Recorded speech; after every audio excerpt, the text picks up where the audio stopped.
Welcome to Meeting the Inconceivable, a podcast exploring Zen koans, dreams, and the creative life produced by Pacific Zen Institute.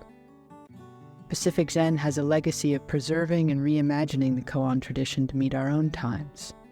With a lively community of artists, innovators, and seekers of all kinds that extends worldwide, our mission is to create a culture of transformation through meditation, koans, the arts, and conversations about the deepest matters.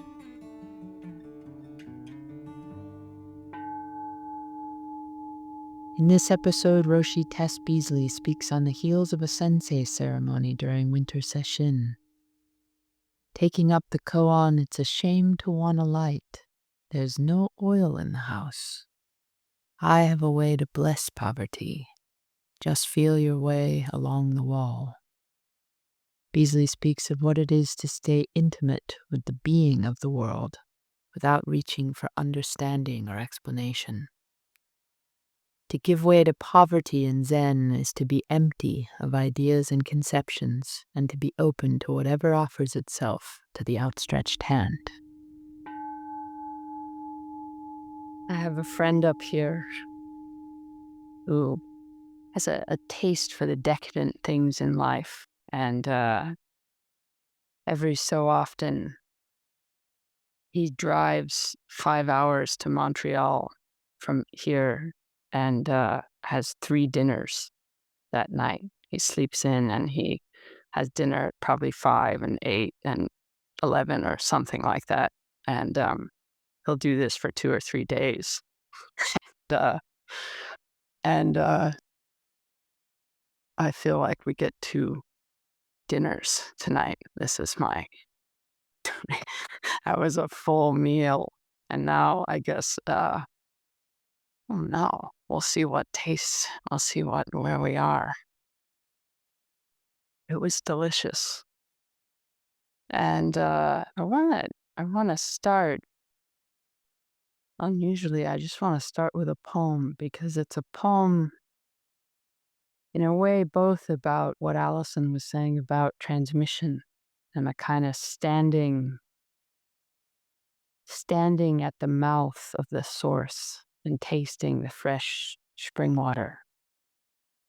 But it's also a poem about healing songs. And so in a way it's for Eduardo too, but it's for all of us. It's a Seamus Heaney poem called At the Wellhead. He says, your songs, when you sing them with your 2 eyes closed, as you always do,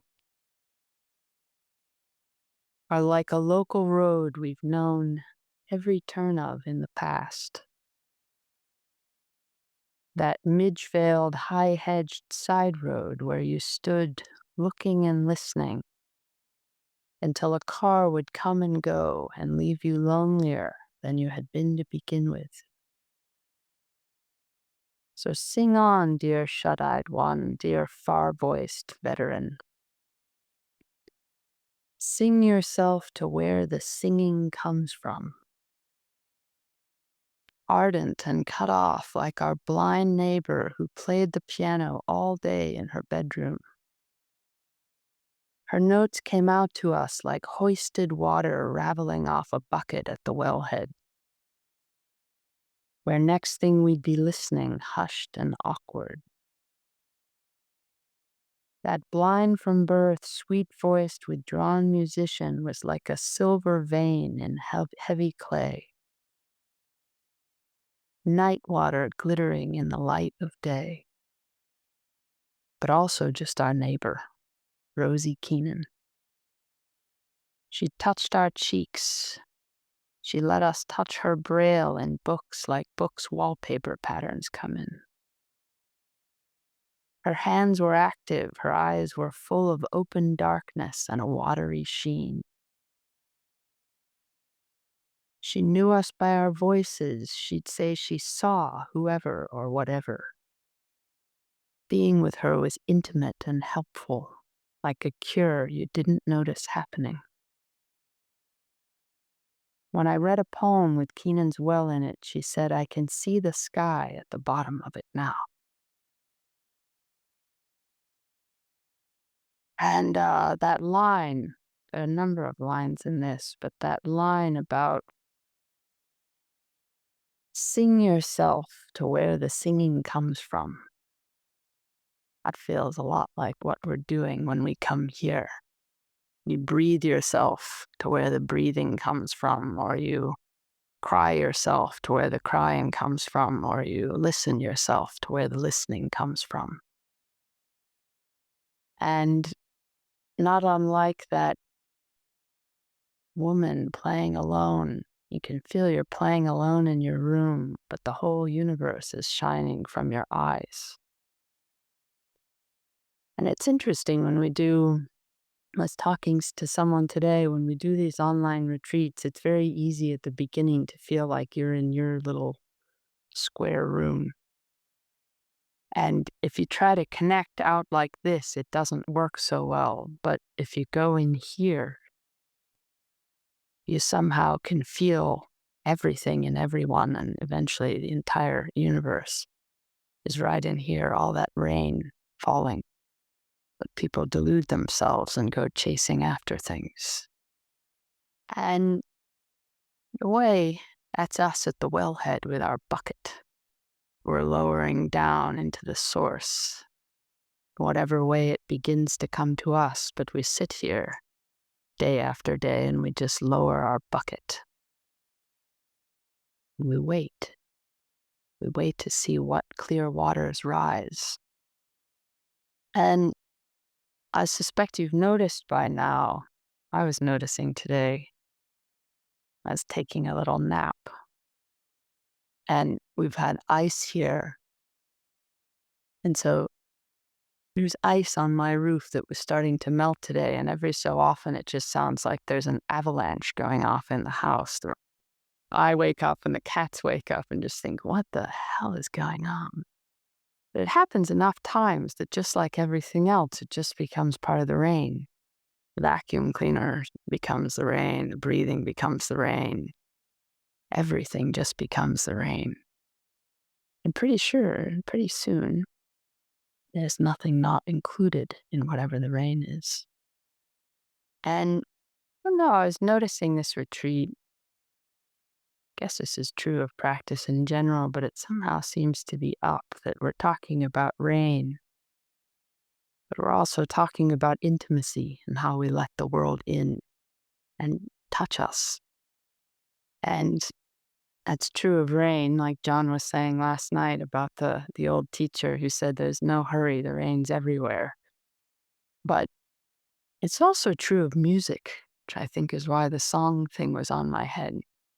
The first time I really remember that feeling of being dissolved in something or sort of beginning to lose my sense of borders was going to concerts. And I always remember going to see a concert with a friend of mine, and the louder the music would get, the more and more still I would get because I could just feel myself begin to dissolve. And for my friend, the way that the world moved through her, the louder things would get, the more she had to move. And she would just look at me like I was absolutely nuts, and I would look at her like she was absolutely nuts. But in a way, it doesn't matter how it comes to you, that you begin to dissolve your usual borders and feel part of things. And here in Zen a lot, you swallow the whole universe. And it's not really in that devouring way that my friend is swallowing his 3 dinners. It's more like you just realize that, I don't know, it's always been here. It's always been inside. You couldn't have gotten rid of it even if you wanted to. And it's a kind of intense relief that comes with those borders. It's frightening at first, but I remember just getting a taste for it. And I must have had a taste for it earlier than I thought, because apparently when I was a little kid, I wore out 3 records, 3 of the exact same record, because I just kept wanting to. There must have been some song. And embarrassingly, I think it was like a country song called She's Single Again or something like that. Hold on to your men. she's single again. But for some reason, I like the beat of this thing, and so I would make my parents play it over and over and over and over till I till I wore out the records. But that feeling, just the feeling of being surrounded by something and that you're free inside of it. And it may come from music with you, it may come with nature, it may come with being with little kids, it may come with, lying in your bed, it may come with, but you start to get some kind of, certainly comes with any amount of meditation, you start to get some kind of feeling that your borders are not as sure as what you thought they were. And I bet you've noticed, like, even if you just put your attention, if you closed your eyes and just touch anything right now. Today, when I was sitting, one of my cats really likes meditation, and so he came to sit with me under my rakasu, and he was breathing, and I was breathing, and pretty soon I had no idea whose breath I was feeling. There was just movement. Then there wasn't even movement, there was just whatever there was. And the opposite of that somehow is when we're always trying to reinforce our borders. And it's sneaky sometimes. Sometimes it's not so sneaky. I was at the grocery store the other day, and it was right before this big snowstorm we were about to get, and so it was very busy. And there was a woman there, and I was waiting in line, and all I heard her say to someone who worked there was, "Can you just show me where the regular ice cream is? None of this goat stuff." And she's saying this as loud as she, like, clearly this is a real problem that there's goat stuff and that she can't find the real ice cream. And I'm watching the woman kind of walk with her and, yes, I can show you. And then when she comes back, she gets her little thing of ice cream and there's a long line. And she immediately starts sort of, announcing to everyone, well, it's a long line today, isn't it? And by the way, they're very slow here. And she's kind of, and you can feel everyone kind of shrinking into their little square as she's doing this. And the more that that's happening, the more that her square is actually trying to, she's reinforcing and taking up more space with her assertions. And it was sort of, I mean, it was terribly funny to me because we were, it was like a little Broadway show as we were waiting in line, which was great because it was long. But I could see in her, there was both like fear that she kind of knew she was being a little obnoxious, but the more slightly obnoxious she became, the more justified then that she had to be in what was happening. So she kind of doubled down each time. And I could feel like there's not really a problem, but somehow she's making one over the most of, I don't know, does she just not, what, I kept thinking, what is the problem exactly? I'm lost. Maybe I don't know, this store very well or whatever it is.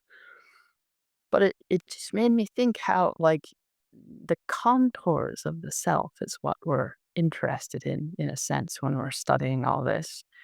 And they're completely bogus for the most part, but the more you shore them up, the more certain that they try to be. And they might not be sort of as blatant and obnoxious as a regular ice cream woman.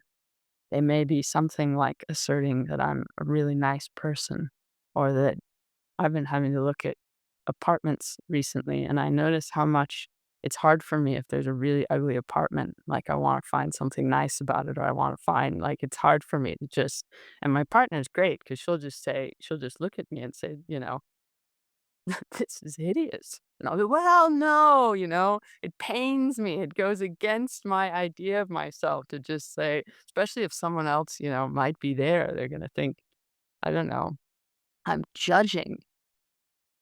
So whatever it is, it might be that, I don't know, I'm a really good listener, or that I'm really sensitive, or that What else? I'm sure you guys could help me come up with some. I think deeply about things. I can't handle people talking to me before I've had my coffee. I mean, whatever it is, like whatever certainty exists, you have to be committed to it to keep it going. Otherwise, it just starts to fall apart on you, which is usually what happens about at this time in retreat. It starts to fall apart on you and you want to grab for something. And guess what's interesting is that when the borders get breached, like if you can bear it for 3 seconds that they get breached and the world maybe isn't the way that you think it is, very interesting things can happen. Like there's a story in my family about when my stepdaughter was a little girl and they tried to give her ice cream for the first time. And as soon as it touched her, she immediately rejected it and spit it out and wanted nothing to do with it until it actually touched her taste buds. And then you could see, everything sort of calculating inside. Wait a second, this isn't what I thought it was. And then she said, more, more. And funny how much temperature is a thing with this. You know, you think you don't like being cold till you actually go outside, and then it's kind of interesting and alive, and your cheeks get red, and you think you don't like being warm, or you think 100,000 things that you like or don't like. And I guess the interesting thing is what happens when they start to dissolve. How committed are you to them? And we've been talking a lot about sound. That sound is one of those things that can enter us that we think we may like or not like till it all dissolves into rain. But the other thing I was really noticing about intimacy is in Zen, we talk so much about seeing, but as if seeing were just relegated to the eyes. You see with much more than your eyes. There are actually interesting, strange stories of blind painters that can feel pigments with their hands and begin to construct the world that they can be part of. And so, no matter what we're talking about, we're just talking about getting more intimate with things. And in this koan we've been working with, in some way, the teacher is saying, what if you let go of rain? If you let go of it being rain, or if it's just whatever it is. And there's another koan that's intimacy from a slightly different angle I've been thinking a lot lately because it says, it's a shame to want a light. There's no oil in the house. I have a way to bless poverty. You just feel your hands along the wall. And part of why I've been thinking of it is I've been noticing we're definitely in a time of no oil in the house. There's no knowing what's going on. And saying rain, saying anything, putting it into a concept, I've noticed generally makes it worse. Not sure if you have. But when I somehow stay intimate with my actual being and my actual life, and I don't try to have a concept or explain it to myself or explain it to anyone else, or in fact, I've even kind of noticed like, no, there's almost a fasting quality of I don't want any clever explanations about things. Don't want any fancy ways of thinking about it. I just want to be kind of in it. And that somehow seems to help. And the notion of poverty in Zen, it's really about you're not carrying anything. You're empty of ideas. You're empty of conceptions. You're empty of anything that creates any distance whatsoever. We did that koan in the open temple a few weeks ago about, I'm just a poor person of the way. When I breathe in, I don't live in the world my mind makes. When I breathe out, I don't get caught up in the world of cause and effect. This is turning the sutras 100, 1,000, 100,000 times. And there's some way in which that giving in to feeling my hand along the wall, the blindness and poverty that comes with just opening myself to experience, gets quieter. All the assertions about myself, or ice cream, or anything else just get quieter. And I'm less certain about anything. There's a freedom in that. There's a genuine openness. And it's interesting because I was the guy who came up with this saying. We hear in this practice that what's happening in our own world is not so different from what was happening in the world of the ancestors, in the world by which we receive this transmission. But the more you look into it, it's not like there was this one time of upheaval and then this beautiful tradition and then everything sort of went along nicely. It's like, really upheaval after upheaval after upheaval. Like by the time this guy came around, it was the 1500s in China, and there was yet another, yet another upheaval and rebellion. And this guy's name was Yin Yuan Long Qi, and he lived in the early 1600s in China. And it was a time, in a certain way, not very much unlike our own, where there was a stronghold of who he was happy to have in charge, and then there was an onslaught of the people that he would prefer not to have in charge. And his life,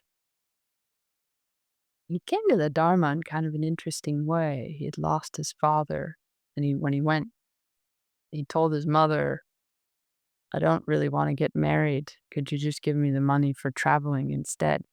And she wasn't super keen on that idea, but went for it. And he found his way to the Dharma instead. But the Dharma at that time was really like lectures on the sutras, except for there were a few Chan people kind of making their way back who did proper Chan, and they were trying to resurrect the shouting and hitting, which he thought much preferred. And so it took him a while, but he finally found his way to a teacher, and who was another Yuan Wu, not the Yuan Wu of the Blue Cliff Record, but another Miyun Yan Wu.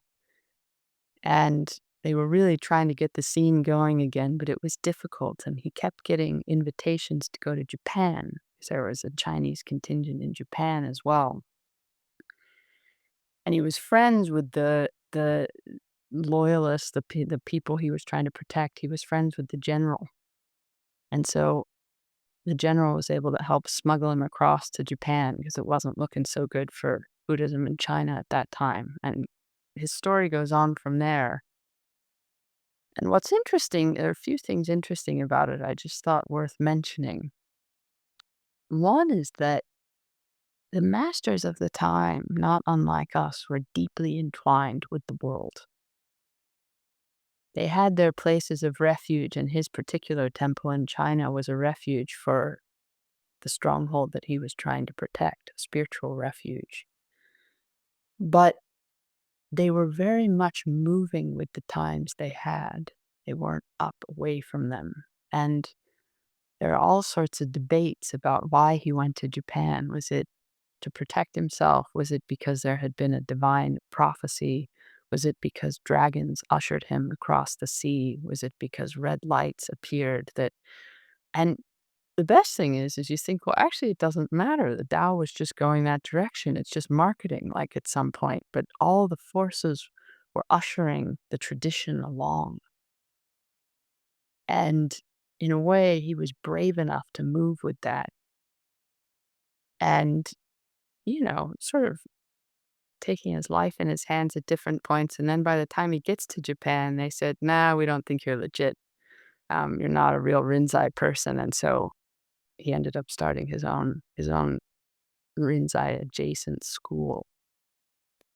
But I notice in my own life right now, it is absolutely impossible to know where we're going.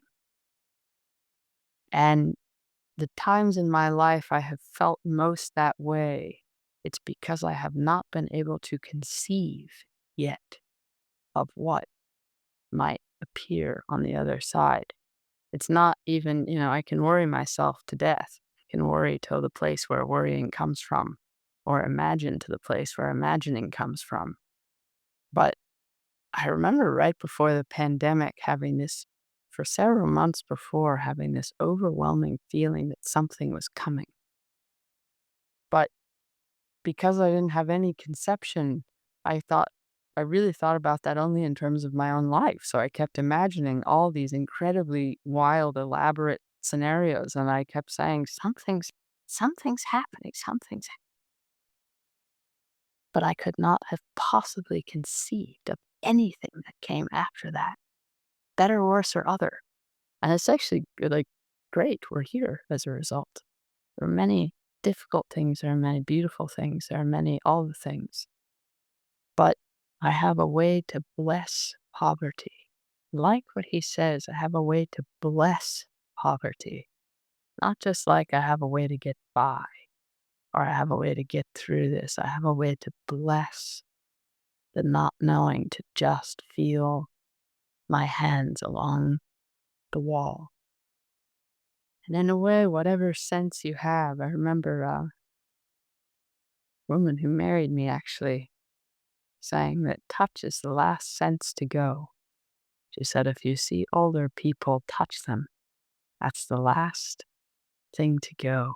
And it's the way by which we realize we're part of the world. All the senses. It's a shame to want to light. There's no oil in the house.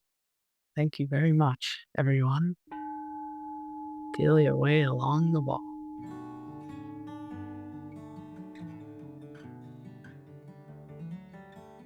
To support these episodes or learn more about upcoming programs and retreats at Pacific Zen Institute, visit us at pacificzen.org. You'll find details on John Tarrant's Sunday talks, our Open Temple morning meditation, and our Zen Luminary series featuring intimate conversations with scholars, poets, and teachers of Koan Zen. Thanks for listening.